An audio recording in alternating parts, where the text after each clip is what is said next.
ಎಲ್ರಿಗೂ ನಮಸ್ಕಾರ. ನೀವು ನೋಡ್ತಾ ಇದ್ದೀರಾ ಟಿವಿ ವಿಕ್ರಮ. ನಾನು ಮುಮ್ತಾಜ್ ಅಬ್ದುಲ್ ನೆಲೆಡ್ಕ. ವೀಕ್ಷಕರೇ, ಎಥಿಕಲ್ ಜರ್ನಲಿಸಂ ಅಂದ್ರೆ ಏನು? What is the meaning of ethical journalism?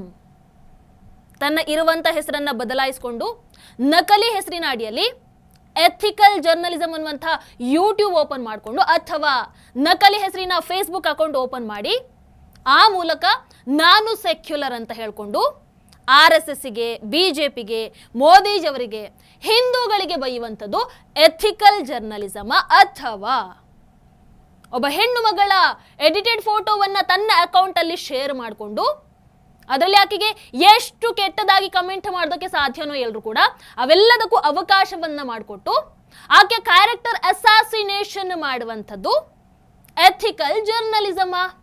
ರಾಚಿಂತನ್ alias Mohiuddin Rauf ಅವರೇ, ಯಾವ್ದ್ರ ಎಥಿಕಲ್ ಜರ್ನಲಿಸಂ? ನನ್ನ ಬಗ್ಗೆ ಬಾಯಿಗೆ ಬಂದ ಹಾಗೆ ಬರೆದು ಹಾಕೋ ಮೊದಲು ನಿಮ್ಮ ಯೋಗ್ಯತೆಗೆ ನೀವು ಏನನ್ನುವಂಥದ್ದನ್ನು ಮೊದಲು ಹೇಳಿ. ನಾನು ನನ್ನ ಒರಿಜಿನಲ್ ಹೆಸರು ಏನಿದೆ, ನನ್ನ ಒರಿಜಿನಲ್ ಮತ ಏನಿದೆ, ಅದರಲ್ಲೇ ಇದ್ದುಕೊಂಡು ನಾನು ಏನು ಮಾತಾಡಬೇಕು ಅಂತ ಅನಿಸುತ್ತೋ ಅವೆಲ್ಲದರ ಬಗ್ಗೆ ಧೈರ್ಯವಾಗಿ ನಿರಂತರವಾಗಿ ಮಾತಾಡ್ತೀನಿ ಕೂಡ. ಒಬ್ಬ ಹೆಣ್ಣು ಮಗಳಾಗಿ ನನಗಿರುವಂತಹ ಧೈರ್ಯ, ನನಗಿರುವಂತಹ ಈ ತಾಕತ್ತು ಅಯ್ಯೋ ತಮಗಿಲ್ವಾ? ಮೊಹಿದ್ದೀನ್ ರೌಫ್ ಅವರೇ, ಹುಟ್ಟಿದ ಮತ, ಇಟ್ಟ ಹೆಸರು ಎಲ್ಲವನ್ನ ಬಿಟ್ಟು ಸೋಷಿಯಲ್ ಮೀಡಿಯಾದಲ್ಲಿ ಹಿಂದೂ ಆಗಿ ಕಾಫಿರಾಗಿ ಬದುಕ್ತಾ ಇದ್ದೀರಲ್ರಿ. ಅಲ್ಲಾಹು ಮೆಚ್ತಾನ ನಿಮ್ಮನ್ನ? ಏನ್ರಿ ಮೊಹಿದ್ದೀನ್ ರೌಫ್ ಅವರೇ, ಅದೊಂದು ಕಮೆಂಟ್ ಹಾಕಿದೀರಲ್ವಾ, 50,000 ಸಂಬಳದ ಜೊತೆಗೆ ಮರ್ಯಾದೆಯ ಬದುಕು ಕೊಡೋದಕ್ಕೆ ನಾವು ಸಿದ್ಧ ಅಂತ. ಅಂದ್ರೆ ಮೊಹಿದ್ದೀನ್ ರೌಫ್ ಅವರು ಹೇಳ್ತಾ ಇದ್ದಾರೆ, ಅವರು ನನಗೆ ಮರ್ಯಾದೆಯ ಬದುಕನ್ನ ಕಟ್ಟಿಕೊಡೋದಕ್ಕೆ ಸಿದ್ಧ ಇದ್ದಾರಂತೆ. ಮೊದಲಿಗೆ ದಿ ಬೆಸ್ಟ್ ಜೋಕ್ ಆಫ್ ಈ 2026 ಬೆಸ್ಟ್ ಜೋಕಿಗೆ ಎಲ್ಲರೂ ಒಂದು ಬಾರಿ ಚಪ್ಪಾಳೆಯನ್ನು ತಟ್ಟಿ. ಆಮೇಲೆ ತಾವು ಹೇಳಿದಂಥ ಈ ಮರ್ಯಾದೆ ಯಾವ ಅಂಗಡಿಯಲ್ಲಿ ಸಿಗುತ್ತೆ? ರಾಚಿಂತನ್ ಅಲಿಯಾಸ್ ಮೊಹಿದ್ದೀನ್ ರೌಫ್ ಅವರೇ, ಮರ್ಯಾದೆ ಸಮಾಜದಲ್ಲಿ ಹಿಂದೂ ಹೆಸರಿನ ಅಡಿಯಲ್ಲಿ ನಿಂತ್ಕೊಂಡು ಮರ್ಯಾದೆಲ್ಲವನ್ನ ಬಿಟ್ಟು ಬದುಕ್ತಾ ಇರುವಂತ ನೀವು ನನಗೆ ಮರ್ಯಾದೆಯ ಪಾಠವನ್ನ ಹೇಳಿಕೊಡೋದಕ್ಕೆ ಬರ್ತೀರಾ? ಹೋಗ್ರಿ ರೀ. ಮೊದಲು ನೀವು ಹೇಗೆ ನಿಯತ್ತಿಂದ, ಪ್ರಾಮಾಣಿಕತೆಯಿಂದ ಸ್ವಂತ ಹೆಸರಲ್ಲೇ ದುಡಿದು ಸಮಾಜದಲ್ಲಿ ಹೇಗೆ ಬದುಕೋದನ್ನುವಂಥದ್ದನ್ನ ನೀವು ಮೊದಲು ಕಲಿರಿ. ನಾನಿವತ್ತು 1 ರೂಪಾಯಿ ಸಂಪಾದನೆ ಮಾಡ್ತಾ ಇದ್ರು ಕೂಡ ನ್ಯಾಯವಾಗೇ ಮಾಡ್ತಾ ಇದ್ದೀನಿ, ನನ್ನ ಸ್ವಂತ ಹೆಸರಲ್ಲೇ ಮಾಡ್ತಾ ಇದ್ದೀನಿ, ನಿಮ್ಮ ಹಾಗೆ ಅನ್ಯಾಯದ ದಾರಿಯಲ್ಲಿ ಮಾಡ್ತಾ ಇಲ್ಲ. ಅಣ್ಣ, ನಿಮ್ಮಂಥವರಿಂದ ಮರ್ಯಾದೆ ಬದುಕು ಕಟ್ಟಿಕೊಳ್ಳುವಷ್ಟು ಕರ್ಮ ನನಗೆ ಬಂದಿಲ್ಲ, ಬರೋದು ಬೇಡ. ಅಣ್ಣ, ಇನ್ನೊಂದು, ಯಾರೆಲ್ಲ ನನ್ನಲ್ಲಿ ಟ್ಯಾಗ್ ಮಾಡ್ಕೊಂಡು ಅಥವಾ ನನಗೆ ಬಂದು ಲೆಕ್ಚರ್ ಕೊಡ್ತಾ ಇರ್ತೀರಲ್ವಾ, ತಾವೆಲ್ಲರೂ ಕೂಡ ತಮಗೆ ನಿಜವಾಗ್ಲೂ ತಾಕತ್ ಅನ್ನೋದಿದ್ರೆ ನಿಮ್ಮ ತಂದೆ ತಾಯಿ ಇಟ್ಟಿರುವಂತ ಹೆಸರಲ್ಲೇ ಬಂದು ನನಗೆ ಉಪದೇಶವನ್ನ ಕೊಡಿ. ನಿಮ್ಮದೇ ಸ್ವಂತ ಮುಖದ ಪ್ರೊಫೈಲ್ ಅನ್ನ ಇಟ್ಕೊಂಡು ಬಂದೆ ನನಗೆ ಉಪದೇಶವನ್ನ ಕೊಡಿ. ಧೈರ್ಯ ಇದ್ರೆ. ಇಲ್ಲ ಅಂತಂದ್ರೆ ನಾವು ಇಂತಹ ಬಂಡವಾಳನ್ನೇ ಬದುಕೋದು ಅಂತ ಇದ್ರೆ ಧಾರಾಳವಾಗಿ ನಿಮ್ಮ ಕೆಲಸವನ್ನ ನೀವು ಮುಂದುವರಿಸಿ. I don't even care. ಅಂತಹ ಸಮಯ ಬಂದಾಗ ಅಫ್ಕೋರ್ಸ್ ನಾನು ನೋಡ್ಕೊಳ್ತೀನಿ. ವೀಕ್ಷಕರ, ಮೊದಲನೇದಾಗಿ Rachintan alias Mohiuddin Rauf alias MC Chintan, ಈ ನಕಲಿ ವ್ಯಕ್ತಿಯ ಒಂದಷ್ಟು ಅಸಲಿ ದಾಖಲೆಗಳು ನಮಗೆ ಸಿಕ್ಕಿವೆ. ಅದನ್ನ ನಿಮ್ಮ ಮುಂದೆ ಇಡ್ತಾ ಹೋಗ್ತೀವಿ. ಮೊದಲನೇದು ಅಫಿಡವಿಟ್ ನೋಡಿ. ಈ ವ್ಯಕ್ತಿ ಅದರಲ್ಲಿ ಏನ್ ಹೇಳಿದ್ದಾರೆ? ಎಂ ರೌಫ್ ಆದ ನಾನು ವ್ಯವಹಾರಕ್ಕೆ ಸಂಬಂಧಿಸಿದಂತೆ MC ಚಿಂತನ್ ಎಂದು ಹೆಸರನ್ನ ಬದಲಾಯಿಸುತ್ತಿದ್ದೇನೆ ಹೇಳ್ಕೊಂಡಿದ್ದಾರಾ? ಸ್ಟಿಲ್ ಆ MC ಚಿಂತನ್ ಅನ್ನುವಂಥದ್ದು ಸೋಷಿಯಲ್ ಮೀಡಿಯಾಗೆ ಬರುವಾಗ ರಾಚಿಂತನಾಗಿ ಹೆಂಗೆ ಬದಲಾಯಿತು ನನಗೆ ಅರ್ಥ ಆಗ್ತಾ ಇಲ್ಲ. ಆ MC ಬದಲು ರಾ ಬರೋದಕ್ಕೆ ಏನು ಕಾರಣ ಇರಬಹುದು? ನೀವು ಒಂದು ಬಾರಿ ಕಮೆಂಟ್ ಮಾಡಿ ತಿಳಿಸಿ. ಅಂಡ್ ಈ ಅಫಿಡವಿಟ್ ಮೂಲಕ ಗೊತ್ತಾಗಿರುವಂತ ಇನ್ನೊಂದು ಶಾಕಿಂಗ್ ವಿಚಾರ, ಅದನ್ನು ಶಾಕಿಂಗ್ ವಿಚಾರ ಅಂತ ಹೇಳ ಅಥವಾ ತಮಾಷೆಯ ವಿಚಾರ ಅಂತ ಹೇಳ ಅಥವಾ ಏನ್ ಹೇಳಿ ನನಗೆ ಗೊತ್ತಿಲ್ಲ. ತನ್ನ ವ್ಯವಹಾರಕ್ಕೋಸ್ಕರ ತಂದೆಯನ್ನ ಸಮೇತ ಬಿಟ್ಟಿಲ್ಲ ಈ ವ್ಯಕ್ತಿ, ತಂದೆಯನ್ನೇ ಮತಾಂತರ ಮಾಡಿಬಿಟ್ಟಿದ್ದಾರೆ. ಬಹುಶಃ ಭಾರತದ ಇತಿಹಾಸದಲ್ಲೇ ಎಥಿಕಲ್ ಜರ್ನಲಿಸಂನಲ್ಲಿ ಇದೇ ಮೊದಲು ಸ್ವಂತ ಮಗ ತನ್ನ ವ್ಯವಹಾರಕ್ಕೆ ಬೇಕಾಗಿ ತನ್ನ ಹೆಸರನ್ನ ಮೊಹಿದ್ದೀನ್ ರೌಫ್ ಇಂದ ರಾಚಿಂತನ್ಗೆ ಬದಲು ಮಾಡಿ, ಆಮೇಲೆ ತಮ್ಮ ತಂದೆ ಹೆಸರನ್ನ ಕೂಡ ಹಸನ್ ಇಂದ ಚಂದ್ರಶೇಖರ್ ಆಗಿ ಬದಲು ಮಾಡಿ ಫೇಕ್ ಆಗಿ ಬದುಕ್ತಾ ಇರುವಂತಹ ಮೊದಲ ಎಥಿಕಲ್ ಜರ್ನಲಿಸ್ಟ್. ಅಂಡ್ ಈ ವ್ಯಕ್ತಿ ನನಗೆ ಮರ್ಯಾದೆಯ ಜೀವನವನ್ನ ಕಟ್ಟಿಕೊಡೋ ಬಗ್ಗೆ ಮಾತಾಡ್ತಾ ಇದ್ದಾರೆ. ಗ್ರೇಟ್. ಅವತ್ತು ಕಸಬ್ ಕೂಡ ಹೆಸರನ್ನ ಬದಲಾಯಿಸಿದ್ದ, ದಿನೇಶ್ ಚೌಧರಿ ಅಂತ. ಬಟ್ ಆತ ಸಮೇತ ತಂದೆ ಹೆಸರನ್ನ ಬದಲಾಯಿಸಿರ್ಲಿಲ್ಲ. ಇರ್ಲಿ ಬಿಡಿ. ಇದೆಷ್ಟೇ ಅಲ್ಲ, ಈ ವ್ಯಕ್ತಿ ಹೆಸರು ಬದಲಾವಣೆ ಮಾಡ್ಕೊಂಡಿರುವಂಥದ್ದು ಮಾತ್ರ ಅಲ್ಲ, ಪಾನ್ ಕಾರ್ಡ್ ಸಮೇತ ನಕಲಿ ಮಾಡಿಸ್ಕೊಂಡಿದ್ದಾರೆ. ಮಾರ್ಕ್ಸ್ ಕಾರ್ಡ್ ಸಮೇತ ನಕಲಿ. ಪಾನ್ ಕಾರ್ಡ್ ನಕಲಿ ಕಾನೂನಿನ ದೃಷ್ಟಿಯಿಂದ ಎಷ್ಟು ದೊಡ್ಡ ಅಪರಾಧ ಇದು, ಎಷ್ಟು ದೊಡ್ಡ ಅಪರಾಧ. ಅಂಡ್ ಈ ವ್ಯಕ್ತಿ ಮಾತನಾಡುವಂಥದ್ದು ಯಾವುದರ ಅಡಿಯಲ್ಲಿ? ಎಥಿಕಲ್ ಜರ್ನಲಿಸಂ ಅಡಿಯಲ್ಲಿ. ನನಗೆ ಮರ್ಯಾದೆಯ ಬದುಕನ್ನ ಕಟ್ಟಿಕೊಡುವಂತಹ ವ್ಯಕ್ತಿ. ಈ ವ್ಯಕ್ತಿ ಏನು ಮಾಡ್ತಾರೆ ಅಂತಂದ್ರೆ, ಒಂದು ಖಾಸಗಿ ಸಂಸ್ಥೆಯಲ್ಲಿ ಕೆಲಸಕ್ಕೆ ಅಂತ ಸೇರ್ಕೊಳ್ತಾರೆ. ಆಗ ಡಾಕ್ಯುಮೆಂಟ್ಸಿಗೆ ರಾಚಿಂತನ್ ಅನ್ನುವಂಥ ಹೆಸರಿನ ಮೇಲೆ ರೌಫ್ ಅನ್ನುವಂತಹ ಸಹಿಯನ್ನ ಹಾಕಿ ಸಿಕ್ಕಾಕೊಳ್ತಾರೆ. ಇದನ್ನು ನೋಡಿ HR-ಗೇನೋ ಡೌಟ್ ಬರುತ್ತೆ. ಪಾನ್ ಕಾರ್ಡ್ ಅಲ್ಲಿರೋ ಸೈನ್ ಬೇರೆ, ಇಲ್ಲಿರುವಂಥ ಸೈನ್ ಬೇರೆ. ಕರೆದು ವಿಚಾರಿಸ್ತಾರೆ. ಆಗ ಇವರಿಗೆ ಅರ್ಥ ಆಗತ್ತೆ, ಮೊಹಿದ್ದೀನ್ ರೌಫ್ ಅವರಿಗೆ ಇನ್ನೂ ಇಲ್ಲೇ ಇದ್ರೆ ಎಕ್ಸ್ಪೋಸ್ ಆಗಬಿಡ್ತೀನಿ ಅಂತ ಭಯದಿಂದ ತಕ್ಷಣ ರಾಜೀನಾಮೆಯನ್ನು ಕೊಟ್ಟು ಹೊರಗೆ ಬರ್ತಾರೆ. ಅಲ್ಲಿಂದ ಹೊರಗೆ ಬರ್ತಾರೆ. ಆ ಸೈನ್ ಏನಿದೆ ಅದನ್ನ ನಾವು ಇಲ್ಲಿ ಹಾಕಿದೀವಿ ನೋಡಿ, ರಾಚಿಂತನ್ ರೌಫ್ ಸೈನ್.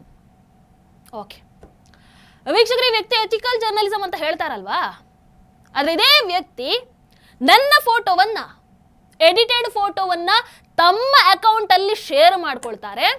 ಅದರಲ್ಲಿ ಅದೆಷ್ಟು ಕೆಟ್ಟ ಕೆಟ್ಟ ಕಮೆಂಟ್ಸ್ಗಳು ಬರುತ್ತೆ ಅಂತಂದ್ರೆ ಪ್ರಜ್ವಲ್ ರೇವಣ್ಣ ಎಲ್ಲ ಬರುತ್ತೆ. ಅಲ್ಲಿ ಒಂದು ಹೆಣ್ಣು ಮಗಳ ಚಾರಿತ್ರ ಹರಣ ಆಗ್ತಾ ಇದೆ. ಆದ್ರೆ ಈ ವ್ಯಕ್ತಿ ಅದನ್ನು ನೋಡಿ ಖುಷಿ ಪಡ್ತಾರೆ. ಬೇಕಾದದ್ದಕ್ಕೆ ಹೋಗಿ ಅಲ್ಲಿ ರಿಪ್ಲೈ ಅನ್ನ ಹಾಕ್ತಾರೆ ಅಂತಂದ್ರೆ ಈತ ಯಾವ ಎಥಿಕಲ್ ಜರ್ನಲಿಸ್ಟ್ ಅನ್ನುವಂಥದ್ದು ನನಗೆ ಅರ್ಥ ಆಗಬೇಕು, ನನಗೆ ಗೊತ್ತಾಗಬೇಕು. ಎಥಿಕಲ್ ಜರ್ನಲಿಸ್ಟೇ ಆಗಿದ್ರೆ ಇಂಥದಕ್ಕೆ ಯಾರು ಕೂಡ ಅವಕಾಶವನ್ನ ಮಾಡಿ ಕೊಡಲ್ಲ, ಕೊಡಬಾರ್ದು ಕೂಡ. ಆದ್ರೆ ರಾಚಿಂತನ್ ಅಲಿಯಾಸ್ ಮೊಹಿದ್ದೀನ್ ರೌಫ್ ಅವೆಲ್ಲದಕ್ಕೂ ಕೂಡ ಅವಕಾಶವನ್ನ ಮಾಡಿ ಕೊಟ್ಟಿದ್ದಾರೆ. ನೀವು ಯಾವ ಎಥಿಕಲ್ ಜರ್ನಲಿಸ್ಟ್? ನೀವು ನನಗೆ ಮರ್ಯಾದೆ ಪಾಠವನ್ನು ಮಾಡೋದಕ್ಕೆ ಬರ್ತೀರಾ? ಆಮೇಲೆ ಈಗ ಇಷ್ಟೆಲ್ಲ ಎಕ್ಸ್ಪೋಸ್ ಮಾಡಿದ ಮೇಲೆ ಈ ವ್ಯಕ್ತಿ ಹೇಳೋದೇನು ಅಂತಂದ್ರೆ, ಹಿಂದೂನೋ ಮುಸ್ಲಿಮೋ ಕ್ರಿಶ್ಚಿಯನೋ ನನಗಿರೋದು ಒಂದೇ ಧರ್ಮ, ಮಾನವೀಯ ಧರ್ಮ ಅನ್ನೋ ರೀತಿ ಬರ್ಕೊಳ್ತಾರೆ. ಅದೇ ಬರ್ಕೊಂಡಂತಹ ವ್ಯಕ್ತಿ ಇನ್ನೊಂದು ಪೋಸ್ಟ್ ಅಲ್ಲಿ ಬರ್ಕೊಳ್ತಾರೆ, ಜೈನ ಪತ್ರಕರ್ತ ಅಂತ. ಜೈನ ಪತ್ರಕರ್ತ ಅಂತ ಮೆನ್ಷನ್ ಆಗುತ್ತೆ. ಯಾಕೆ? ಯಾವುದೇ ಧರ್ಮ ಇಲ್ಲ ಅಂತಂದವರು ಜೈನ ಪತ್ರಕರ್ತ ಅಂತ ಯಾಕೆ ಬರ್ದ್ರಿ? ಆಮೇಲೆ ನಿಮಗೆ ಯಾವ ಧರ್ಮನೂ ಇಲ್ಲ, ಕೇವಲ ಮಾನವೀಯ ಧರ್ಮ ಮಾತ್ರ ಇದೆ ಅಂತಂದ್ರೆ ಯಾಕೆ ಮುಸ್ಲಿಂ ಹೆಸರನ್ನ ಹಿಂದೂ ಆಗಿ ಬದಲು ಮಾಡ್ಕೊಂಡಿದ್ದೀರಾ? ಮೊಹಿದ್ದೀನ್ ರೌಫ್ ರಾಚಿಂತನಾಗಿ ಯಾಕೆ ಬದಲಾದ್ರಿ? ನೀವು ಹೇಳೋ ಪ್ರಕಾರ ಯಾವ್ದಾದ್ರೇನು ನಿಮಗಿರುವಂಥದ್ದು ಮಾನವೀಯ ಧರ್ಮ ಮಾತ್ರ ಅಲ್ವಾ? ನಾನೇ ಧೈರ್ಯವಾಗಿ ಮುಸ್ಲಿಂ ಆಗಿ ಮಾತಾಡ್ತಾ ಇದ್ದೀನಿ, ನೀವು ಮಾನವೀಯ ಧರ್ಮದ ಬಗ್ಗೆ ಮಾತಾಡೋರಲ್ಲ, ನೀವ್ಯಾಕೆ ಹೀಗೆ? ಅದು ತಂದೆಯನ್ನ ಸಮೇತ ಮತಾಂತರ ಮಾಡಿ ಯಾಕೆ? ಗೊತ್ತಿಲ್ಲ. ವೀಕ್ಷಕರು, ಇನ್ನೊಂದು ಕಡೆ ಮೊಹಿದ್ದೀನ್ ರೌಫ್ ಬರ್ಕೊಳ್ತಾರೆ, ನನ್ನ ಖಾಸಗಿ ವಿವರಗಳನ್ನ 1 ವರ್ಷದಿಂದ ಬಹಿರಂಗಪಡಿಸಿ ನನ್ನ ಖಾಸಗಿತನಕ್ಕೆ ಧಕ್ಕೆ ತಂದಿದ್ದಲ್ಲದೆ ನನ್ನ ಪ್ರಾಣಕ್ಕೂ ತೊಂದರೆ ಇದೆ, ಕೇಸು ಮಾಡ್ತೀನಿ ಅಂತ ಹೇಳ್ತಾರೆ. ಇಲ್ಲಿ ಒಂದು, ನನ್ನ ಖಾಸಗಿ ವಿವರಗಳನ್ನ ಬಹಿರಂಗಪಡಿಸಿ ಅಂತ ಅವ್ರು ಮೆನ್ಷನ್ ಮಾಡಿದಾರಲ್ವಾ, ಸೊ ಅವರೇ ಬರ್ಕೊಂಡಿರೋದ್ರಿಂದ ಅವರೇ ಸತ್ಯವನ್ನ ಒಪ್ಕೊಂಡ ಹಾಗಾಯ್ತು. ಇದು ನನ್ನ ಖಾಸಗಿ ವಿವರ ಅನ್ನುವಂಥದ್ದು. ನಾವು ಹೇಳಿದೆಲ್ಲ ಅವರು ಒಪ್ಕೊಂಡಿರುವಂಥದ್ದು. ಇನ್ನೊಂದು ಪೋಸ್ಟ್ ಮಾಡ್ತಾರೆ, ಬಟ್ ಈಗ ಅದು ಡಿಲೀಟ್ ಆಗಿದೆ. ಅಲ್ಲೂ ಮತ್ತೆ ಅವರು ವಾಸ್ತವವನ್ನು ಒಪ್ಕೊಳ್ತಾರೆ, ಸತ್ಯವನ್ನು ಒಪ್ಕೊಳ್ತಾರೆ. ಬಟ್ ಅಲ್ಲಿ ಏನು ಪೋಸ್ಟ್ ಮಾಡಿದ್ರು ಅಂತ ಹೇಳ್ತೀನಿ. ಈಗ ಆಕ್ಚುಲಿ ಅದು ಡಿಲೀಟ್ ಆಗಿದೆ, ಬಟ್ ಏನಿದೆ ಅಂತ ಹೇಳ್ತೀನಿ. ನನ್ನ ಜಾತಿ ಧರ್ಮ ಸಾರ್ವಜನಿಕವಾಗಿ ಯಾಕೆ ಚರ್ಚೆಯಾಗಬೇಕು ಎಂದಿದ್ದ ಅಲ್ಪಸಂಖ್ಯಾತ ಪತ್ರಕರ್ತನೊಬ್ಬ ಇನ್ನೊಬ್ಬರ ಜಾತಿ ಧರ್ಮದ ಸರ್ಟಿಫಿಕೇಟ್ ಅನ್ನು ಕೊಂಗ್ನನ್ ಮಗನಿಗೆ ಹಂಚಿದ್ದಾನೆಂಬ ಸುದ್ದಿ ಕೇಳಿ ಈಗಷ್ಟೇ ನಂದಿನಿ ಹಾಲು ಕುಡಿದು ಮಲಗಿದ್ದೇನೆ, ಸಿಗೋಣ. ಅಂದ್ರೆ ಇವರಿಗೂ ಗೊತ್ತು, ಒಂದು ಚಾನೆಲ್ಗೆ ಹೋಗಿ ಸಿಕ್ಕಿ ಬಿದ್ದಂಥದ್ದು, ಅಲ್ಲಿ ತಪ್ಪು ಸಹಿ ಮಾಡಿದ್ದು, ಕೊನೆಗೆ ಸಿಕ್ ಹಾಕೊಳ್ತೇನೆ ಅನ್ನುವಂಥ ಭಯದಲ್ಲಿ ಅಲ್ಲಿಂದ ಹೊರಗೆ ಬಂದಿದ್ದು. ಇದು ಸತ್ಯ ಅನ್ನೋದಾಯಿತು. ಕೊನೆಗೆ ಅದನ್ನ ಪೋಸ್ಟ್ ಮಾಡಿದ ಮೇಲೆ ಅವರಿಗೆ ಇದು ನಾನೇ ಸತ್ಯ ಒಪ್ಕೊಂಡು ಹಾಗೆ ಆಗತ್ತೆ ಅಂತ ಅವರಿಗೆ ರಿಯಲೈಸ್ ಆಯಿತು, ಅಥವಾ ಯಾರಾದರೂ ಕಾಲ್ ಮಾಡಿ ಹೇಳಿದ್ರು ಗೊತ್ತಿಲ್ಲ. ಆಮೇಲೆ ಅದು ಡಿಲೀಟ್ ಆಗಿಬಿಟ್ಟಿದೆ. ಅಂಡ್ ಈಗ ನೋಡಿದ್ರೆ ಮಹೇಶ್ ವಿಕ್ರಮ್ ಹೆಗ್ಡೆ ಅವರು ನನ್ನನ್ನ ಮಾರಿ ಹಬ್ಬ ಮಾಡಿ ಮುಗಿಸ್ತೀನಿ ಅಂತ ಜೀವ ಬೆದರಿಕೆ ಹಾಕ್ತಾ ಇದ್ದಾರೆ ಅನ್ನುವಂಥ ಒಂದು ವಿಕ್ಟಿಮ್ ಕಾರ್ಡ್ ಪ್ಲೇ ಮಾಡ್ತಾ ಇದ್ದಾರೆ. ಅಲ್ಲಿ ಸಾಮಾನ್ಯವಾಗಿ ಓದಿರೋರಿಗೆ ಎಲ್ರಿಗೂ ಅರ್ಥ ಆಗಿರುತ್ತೆ ಯಾವ ಅರ್ಥದಲ್ಲಿ ಬರೆದಿರುವಂಥದ್ದು ಅಂತ. ಅವ್ರು ಹೇಳಿರುವಂಥದ್ದು ಇದಿಷ್ಟೇ ಅಲ್ಲ, ಸೋಮವಾರ ಇನ್ನೊಂದಷ್ಟು ಡಾಕ್ಯುಮೆಂಟ್ಸ್ಗಳ ಜೊತೆಗೆ ಪೊಲೀಸ್ ಕಂಪ್ಲೇಂಟ್ ಅನ್ನು ಕೊಡ್ತೀವಿ ಅನ್ನುವಂಥ ಅರ್ಥದಲ್ಲಿ ಹೇಳಿದ್ದಾರೆ. ಅದು ಎಲ್ರಿಗೂ ಅರ್ಥ ಆಗುತ್ತೆ ಬಿಡಿ. ಆಮೇಲೆ ಸನಾತನ ಧರ್ಮದಲ್ಲಿ ಆಕ್ಚುಲಿ ಹಬ್ಬ ಅಂತ ಅಂದ್ರೆ ಸಂಭ್ರಮ, ಸಡಗರ. ಹಬ್ಬ ಅಂತಂದ್ರೆ ಸಾಯಿಸೋದಲ್ಲ. ನೀವು ಮೊಹಿದ್ದೀನ್ ರೌಫಿಂದ ರಾಚಿಂತನಿಗೆ ಹೆಸರು ಬದಲಾವಣೆ ಮಾಡ್ಕೊಂಡ್ರೆ ಸಾಕಾಗಲ್ಲ. ನಿಮ್ಮ ಸರ್ತನ್ ಸೇ ಜುದಾ ಅನ್ನುವಂಥ ಮನಸ್ಥಿತಿಯಿಂದ ಕೂಡ ಹೊರಗೆ ಬರಬೇಕಲ್ವಾ ಮೊಹಿದ್ದೀನ್ ರೌಫ್ ಅವರೇ? ಕರೆಕ್ಟಾ ವೀಕ್ಷಕರು? ಇನ್ನು ಮೊಹಿದ್ದೀನ್ ರೌಫ್ ಅವರ ತಂಗಿ ಝೀನತ್ ಬಗ್ಗೆ ಹೇಳಿದ್ರೆ ಅದು ಸೃಷ್ಟಿ ಅಂತ ಹೇಳ್ತಾರೆ, ಕಟ್ಟು ಕಥೆ ಅನ್ನೋ ರೀತಿ ಹೇಳ್ತಾರೆ. ಹಾಗಾದ್ರೆ ಇನ್ನು ನಿಮ್ಮ ಸಹೋದರ ಮುತಾವಲ್ಲಿ ಅವರ ಬಗ್ಗೆ ಹೇಳಿದ್ರೆ ಅದನ್ನು ಒಪ್ಪೋದಕ್ಕೆ ರೆಡಿ ಇಲ್ವಾ ಮೊಹಿದ್ದೀನ್ ರೌಫ್ ಅವರೇ? ಇದು ವಾಸ್ತವ ಅನ್ನುವಂಥದ್ದು ನಿಮಗೂ ಗೊತ್ತು, ನಿಮ್ಮ ಆತ್ಮಸಾಕ್ಷಿಗೆ ಗೊತ್ತಲ್ವಾ? ಯಾಕಂದ್ರೆ ನಾವಿಲ್ಲಿ ಏನೋ ಸೃಷ್ಟಿ ಮಾಡಿ ಹೇಳ್ತಾ ಇರುವಂಥದ್ದಲ್ಲ. ನಮಗೆ ಸೃಷ್ಟಿ ಮಾಡಿ ಏನು ಆಗಬೇಕಾಗೂ ಇಲ್ಲ. ಡಾಕ್ಯುಮೆಂಟ್ಸ್ ಸಮೇತ ಇಡ್ತಾ ಇದ್ದೀವಿ, ಸತ್ಯದ ಹಾದಿಯಲ್ಲಿ ಹೋಗ್ತಾ ಇದೀವಿ, ಅದನ್ನೇ ಮಾತಾಡ್ತಾ ಇದ್ದೀವಿ ಅಷ್ಟೇ. ಯಾವುದೋ ಎಡಿಟ್ ಮಾಡಿ ಶೇರ್ ಮಾಡಿ ಅದ್ರ ಬಗ್ಗೆ ಏನು ಮಾತಾಡ್ತಾ ಇಲ್ಲ, ಇರೋದನ್ನ ಹೇಳ್ತಾ ಇದ್ದೀವಿ. ಈಗ ಎಲ್ಲ ಸತ್ಯ ಹೊರಗೆ ಬಂದ ಮೇಲೆ ಇನ್ನೊಂದು ಶುರು ಮಾಡ್ಕೊಂಡಿದ್ದಾರೆ. ಅವತ್ತು ಕೋಗಿಲು ಲೇಔಟ್ ಅಲ್ಲಿ ಅಕ್ರಮ ವಲಸಿಗರ ಮನೆ ಧ್ವಂಸ ಆದಾಗ ಅಲ್ಲಿಗೆ ಹೋಗಿ ಏನು ಸಹಾಯ ಮಾಡಿರುವಂಥ ಒಂದು ವಿಡಿಯೋವನ್ನ ಅವರೇ ಪೋಸ್ಟ್ ಮಾಡ್ಕೊಳ್ತಾ ಇದ್ದಾರೆ. ಮೊದಲನೆಯದಾಗಿ ತಮ್ಮದನ್ನೇ ತಾವು ಹಾಕೊಂಡು ಯಾರು ಅಷ್ಟೊಂದು ವಿಜೃಂಭಿಸೋದಿಲ್ಲ, ಇಟ್ಸ್ ಓಕೆ, ನಿಮ್ಮಿಷ್ಟ. ಇನ್ನೊಂದು ಅದರಲ್ಲಿ ಬರ್ಕೊಳ್ತಾರೆ ಏನದು, ನಿಮ್ಗಳ ಯೋಗ್ಯತೆಗೆ ಹಿಂದೂ ಮುಸ್ಲಿಂ ಅಂತ ಅಂದ್ರೆ ಹಿಂದೂ ಮುಸ್ಲಿಂ ಮಧ್ಯ ಬೆಂಕಿ ಇಟ್ಟದ್ದು ಬಿಟ್ರೆ ಒಂದು ತುತ್ತು ಬಡವರಿಗೆ ಮಾನವೀಯತೆ ಅನ್ನವನ್ನ ಹಾಕಿದೀರಾ ಅಂತ ಕೇಳ್ತಾರೆ ಮಹೇಶ್ ವಿಕ್ರಮ್ ಹೆಗ್ಡೆ ಅವರಿಗೆ. ನೀವು ಈ ಪ್ರಶ್ನೆಯನ್ನ ಬೇರೆ ಬೇರೆ ಕಡೆಗೆ ಹೋಗಿ ಕೇಳಬೇಕಾಗಬಹುದು. ಫಸ್ಟ್ ಆಫ್ ಆಲ್ ಸೋಷಿಯಲ್ ಮೀಡಿಯಾದಲ್ಲಿ ನೋಡಿದ್ರೆ ನಿಮಗೆ ಮಹೇಶ್ ವಿಕ್ರಮ್ ಹೆಗ್ಡೆ ಅವರು ಏನೇನೆಲ್ಲ ಮಾಡಿದ್ದಾರೆ ಅನ್ನುವಂಥದ್ದು ಗೊತ್ತಾಗುತ್ತೆ. ಬಟ್ ಗೊತ್ತಾಗ್ಲಿಲ್ಲ ಅಂತಂದ್ರೆ ನಾವು ಹೇಳ್ತೇವೆ ಬಿಡಿ, ಅದೇನೋ ಬಡವರಿಗೆ ಅನ್ನವನ್ನ ಹಾಕಿದೀರಾ, ಯಾರಿಗಾದ್ರೂ ಒಂದು ತುತ್ತು ಅನ್ನವನ್ನ ಹಾಕಿದೀರಾ ಅಂತ ಕೇಳ್ತಾ ಇದ್ದೀರಲ್ವಾ? ಇದೇ ಪ್ರಶ್ನೆಯನ್ನ ಮೊಹಿದ್ದೀನ್ ರೌಫ್ ಅವರು ಜಿಹಾದಿಗಳಿಂದ ಹತ್ಯೆ ಆಗಿರುವಂತಹ ಮೂಡಬಿದ್ರೆ ಪ್ರಶಾಂತ್ ಪೂಜಾರಿ ಅವರ ತಾಯಿಯನ್ನು ಹೋಗಿ ಕೇಳಿ, ನಿಮಗೆ ಉತ್ತರ ಸಿಗುತ್ತೆ. ಶಿವಮೊಗ್ಗದ ಹಿಂದೂ ಕಾರ್ಯಕರ್ತ ಹರ್ಷ ಅವರ ಮನೆಯಲ್ಲಿ ಹೋಗಿ ಈ ಪ್ರಶ್ನೆಯನ್ನ ಕೇಳಿ, ಮಹೇಶ್ ವಿಕ್ರಮ್ ಹೆಗ್ಡೆ ಅವರು ಏನು ಮಾಡಿದ್ದಾರೆ ಅನ್ನುವಂಥದ್ದಕ್ಕೆ ಅಲ್ಲಿ ನಿಮಗೆ ಉತ್ತರ ಸಿಕ್ಕೇ ಸಿಗುತ್ತೆ. ಜಿಹಾದಿಗಳ ಕುತಂತ್ರಕ್ಕೆ ಬಲಿಯಾದಂತಹ ಪ್ರವೀಣ್ ನೆಟ್ಟರ್ ಅವರ ಮನೆಗೆ ಹೋಗಿ ಕೇಳಿ, ನಿಮಗೆ ಉತ್ತರ ಸಿಗುತ್ತೆ. ಸುಹಾಸ್ ಶೆಟ್ಟಿ ಅವರ ಮನೆಯಲ್ಲಿ ಹೋಗಿ ಈ ಪ್ರಶ್ನೆಯನ್ನ ಕೇಳಿ, ನಿಮಗೆ ಉತ್ತರ ಸಿಗುತ್ತೆ. ದೀಪಕ್ ರಾವ್ ಅವರ ಮನೆಯಲ್ಲಿ ಹೋಗಿ ಪ್ರಶ್ನೆಯನ್ನ ಕೇಳಿ, ನಿಮಗೆ ಉತ್ತರ ಸಿಗುತ್ತೆ. ಪ್ರತಿ ಬಾರಿ ಹಿಂದೂ ಕಾರ್ಯಕರ್ತರ ಹತ್ಯೆ ಆದಾಗ ಅವರ ಕುಟುಂಬದ ಜೊತೆಗೆ ನಿಂತು ಅವರ ಕುಟುಂಬಕ್ಕೆ ಎಲ್ಲರ ಮೂಲಕ ಹಣ ಸಹಾಯವನ್ನು ಒದಗಿಸಿದ್ದು ಕ್ರೌಡ್ ಫಂಡಿಂಗ್ ಮೂಲಕ ಇದೇ ಮಹೇಶ್ ವಿಕ್ರಮ್ ಹೆಗ್ಡೆ ಅವರು. ಉತ್ತರ ಕರ್ನಾಟಕದಲ್ಲಿ ಪ್ರವಾಹ ಬಂದಾಗ ಅಲ್ಲಿಗೆ ಸುಮಾರು 10ಕ್ಕೂ ಹೆಚ್ಚು ಲಾರಿಯಲ್ಲಿ ದಿನನಿತ್ಯದ ಸಾಮಗ್ರಿಗಳನ್ನ ಕಳುಹಿಸಿಕೊಟ್ಟಿದ್ದು ಇದೇ ಮಹೇಶ್ ವಿಕ್ರಮ್ ಹೆಗ್ಡೆ ಅವರು. ದ್ವೇಷದ ರಾಜಕಾರಣ ಮಾಡುವಂತಹ ಕಾಂಗ್ರೆಸ್ ಅವತ್ತು RSSನ ಹಿರಿಯರು ಆದಂತಹ ಕಲ್ಲಡ್ಕ ಪ್ರಭಾಕರ ಭಟ್ ಅವರು ನಡೆಸ್ಕೊಂಡು ಬಂದಂತಹ ಶ್ರೀರಾಮ ವಿದ್ಯಾ ಕೇಂದ್ರದ ಮಧ್ಯಾಹ್ನದ ಮಕ್ಕಳ ಅನ್ನವನ್ನ ಕಿತ್ತುಕೊಂಡಾಗ, ಕಾಂಗ್ರೆಸ್ ಸರ್ಕಾರ ಕಿತ್ತುಕೊಂಡಾಗ ಆ ಮಕ್ಕಳಿಗೆ ಅನ್ನದಾತರಾಗಿ ನಿಂತಿದ್ದು, ಏನ್ ಹೇಳಿ, ಅನ್ನದಾತರಾಗಿ ನಿಂತಿದ್ದು ಇದೇ ಮಹೇಶ್ ವಿಕ್ರಮ್ ಹೆಗ್ಡೆ ಅವರು. ಕರ್ನಾಟಕದ ಮೂಲೆ ಮೂಲೆಯಿಂದ ಭಿಕ್ಷಾಂದೇಹಿ ಅನ್ನುವಂತಹ ಅಭಿಯಾನವನ್ನ ನಡೆಸಿ ಮಕ್ಕಳ ಹೊಟ್ಟೆಯನ್ನ ತುಂಬಿಸಿದಂಥವರು ಮಹೇಶ್ ವಿಕ್ರಮ್ ಹೆಗ್ಡೆ ಅವರು. ತಾನು ಶಾಲೆಗೆ ಹೋಗುವಂತಹ ಸಂದರ್ಭದಲ್ಲಿದ್ದಂತಹ ಆ ಕಷ್ಟವನ್ನ ಮನದಲ್ಲಿಟ್ಕೊಂಡು ಇವತ್ತಿನ ಮಕ್ಕಳು ಆ ಕಷ್ಟವನ್ನ ಅನುಭವಿಸಬಾರದು ಅಥವಾ ಕಷ್ಟದಿಂದಾಗಿ ಅವರು ಶಿಕ್ಷಣದಿಂದ ವಂಚಿತರಾಗಬಾರದು ಅನ್ನುವಂತಹ ಸದುದ್ದೇಶದಿಂದ ದಕ್ಷಿಣ ಕನ್ನಡದಲ್ಲಿ 100 ಮಕ್ಕಳನ್ನ ದತ್ತು ಪಡೆದು ಸಂಪೂರ್ಣ ಶಿಕ್ಷಣವನ್ನ ವಿಕ್ರಮ ಫೌಂಡೇಶನ್ ಮೂಲಕ ವಹಿಸಿಕೊಂಡಂತಹ ವಿದ್ಯಾದಾತರು ಮಹೇಶ್ ವಿಕ್ರಮ್ ಹೆಗ್ಡೆ ಅವರು.